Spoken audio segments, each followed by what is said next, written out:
Coming up on Spartan Sports Report, the men's basketball team rounded out their homestand and hit the road to travel to Southern California. The women's basketball team welcomed in a West Coast foe of their own to the Breslin Center. And the wrestling team looked to get back into the win column.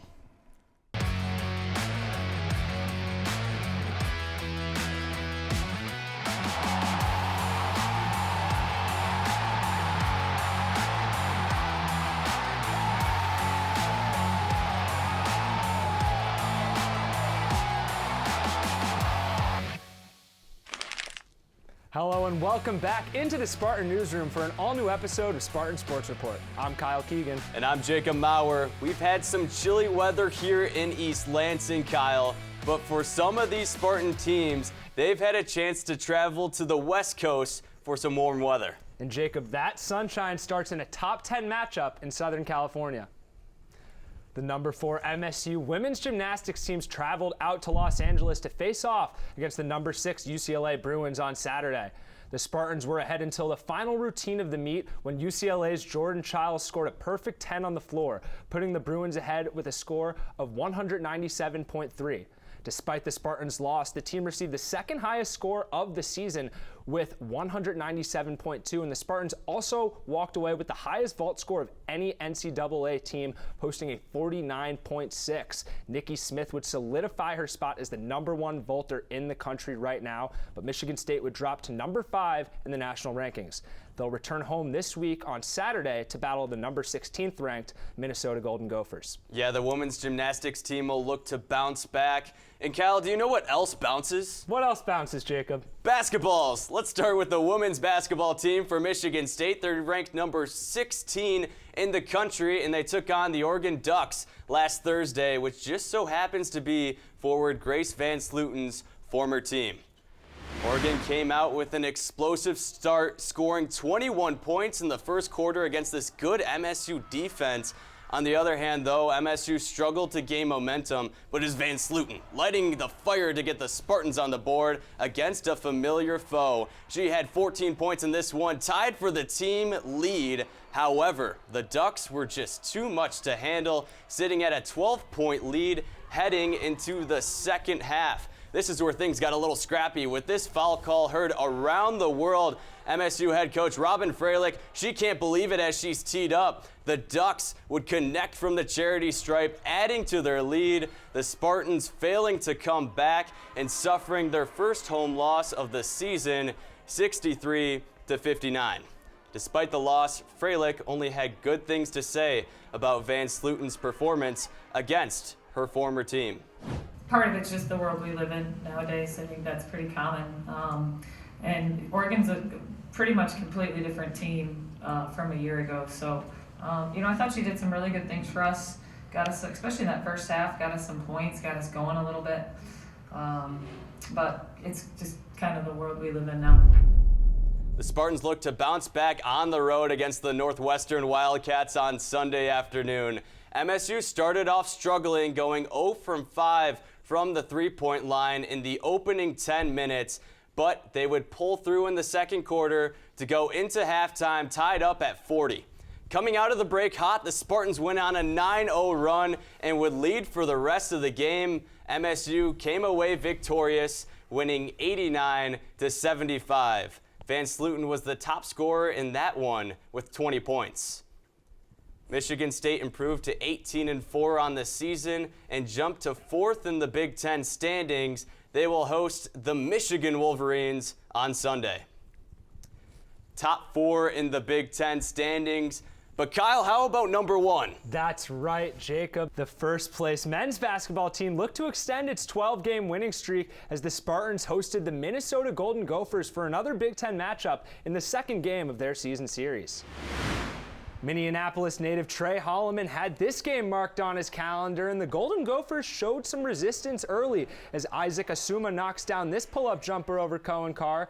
And just like in the first meeting, the Spartans thrived offensively as Xavier Booker drives through the lane right here, using his physicality and floating it over the defender for 2 of his 10 points on the night. And that wasn't the only highlight of the first half. 3 threes in 3 possessions for Trey Holloman, who finished with a team high of 12 points, all coming from 3 3 as the Spartans dominated with a 36-16 lead at half, and it didn't get better in the second for Minnesota. What's that fox doing in the middle of the road? His name's Parker, and he didn't see this car coming. Cohen Carr with the alley-oop slam as the Spartans defend a 20-point lead against the Gophers, and the only positive for Minnesota on the night came from Dawson Garcia, who finished with a game high of 21 points, but unfortunately for him and the Golden Gophers, this would not be enough as the Spartans would close this game out with a final score of 73-51, the least amount of points MSU has allowed in a game so far this season.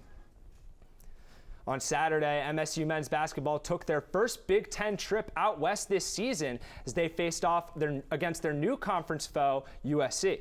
The Trojans jumped out to an early 15-point lead to start before the Spartans started battling back and cut the Trojan lead to just 3 points before half.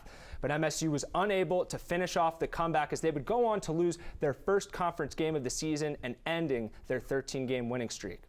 The Spartans will look to rebound as they close out their road trip against the UCLA Bruins tonight at 10 o'clock. Coming off 2 disappointing conference losses, the wrestling team looked to redeem themselves against Clarion.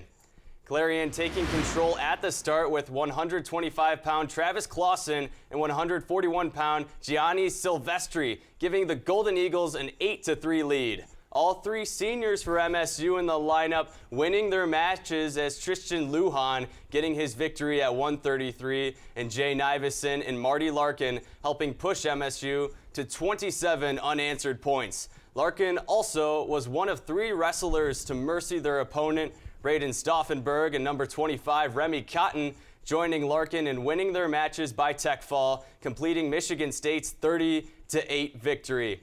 On top of the victory, MSU honored 5 senior wrestlers. The Spartans will now begin a gauntlet of 3 Big Ten matches on the road, starting in Evanston on Friday against Northwestern.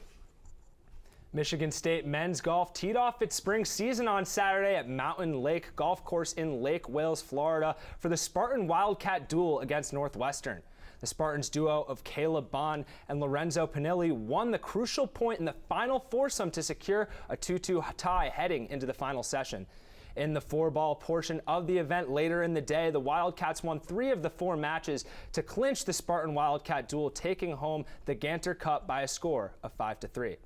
The Spartans' next tournament will be the Watersound Invitational over President's Day weekend at Shark's Tooth Golf Course in Panama City, Florida. Women's golf started off its spring season with a tournament in Puerto Rico this weekend on Sunday. The Spartans posted a team score of 1 under par, 287 to stand in 3rd place.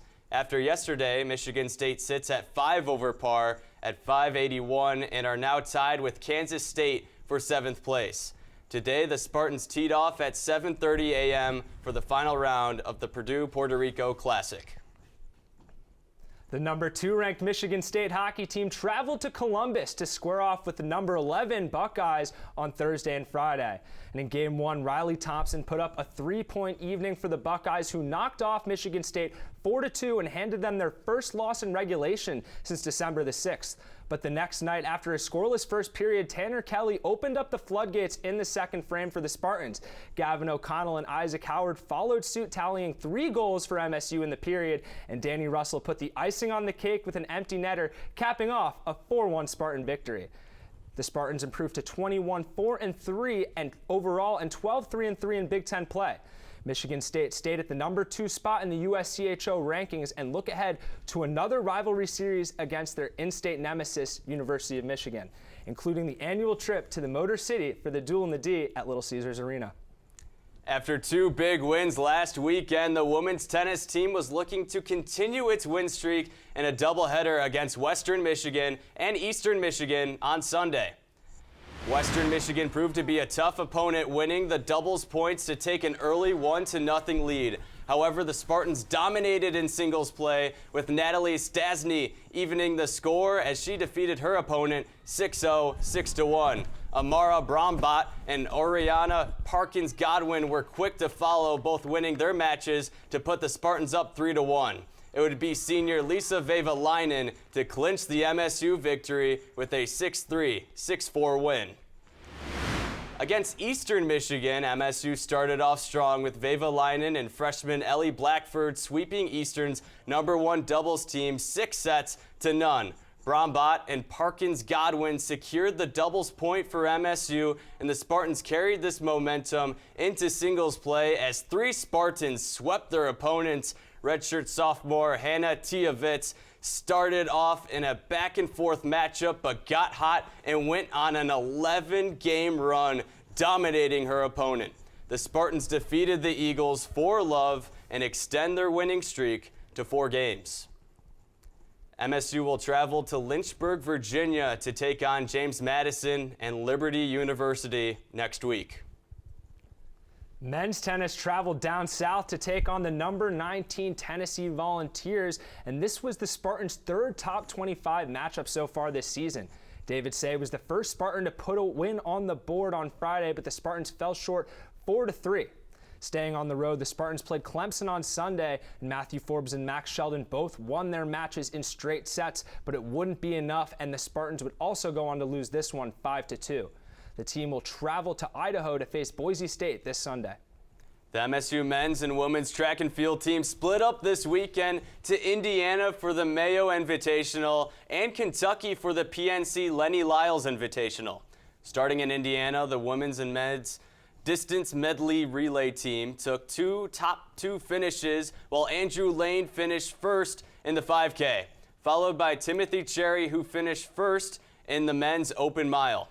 Freshman All-American Rachel Forsyth finished second in the women's mile final, followed by Kate Stewart Barnett with bronze. Over in Kentucky, Layla Barmore placed top 5 in the pentathlon with multiple second-place finishes. Sean Mullen closed out the weekend, making his collegiate debut for the green and white in the heptathlon with a 5th-place finish. The Spartans head over to Ann Arbor on Saturday for the Michigan Invitational.